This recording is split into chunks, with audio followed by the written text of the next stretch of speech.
És una injecció econòmica sense precedents per a una situació també sense precedents que està vivint la ciutadania. Són ajudes de 2.000 euros per autònom o microempresa, més 200 euros de bonificació per cadascun dels treballadors. Per tant, també són unes ajudes que venen a consolidar i a ajudar a aguantar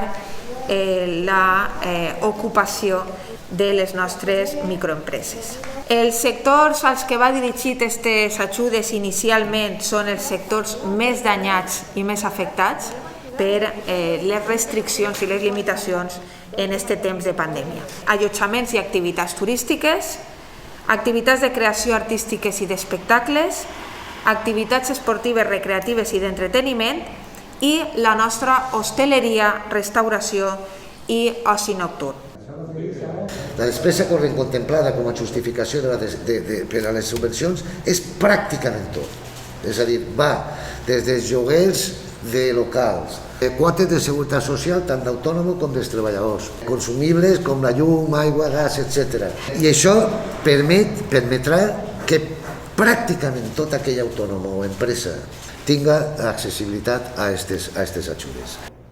Hi ha una oficina presencial i telemàtica amb 7 funcionaris dedicats exclusivament a la tasca d'atenció a les persones que en aquest moment han de tramitar ja les ajudes. Hi ha diverses maneres de presentació, però la seu electrònica de l'Ajuntament de Gandia està a les 24 hores del dia disponible. No volem que siguin ajudes excloents, al contrari, i la nostra funció serà que ningú se quede fora d'aquestes ajudes. La Generalitat Valenciana, en companyia de la Diputació de València, porta invertits en la nostra ciutat 5,2 milions d'euros. Si a això li sumem els 4,5 milions d'euros que la ciutat de Gandia va mobilitzar en l'any 2020 per a la pandèmia, portem 10 milions d'euros invertits en els sectors productius i en els sectors vulnerables de manera extraordinària sols a la nostra ciutat per a fer-li front a la pandèmia.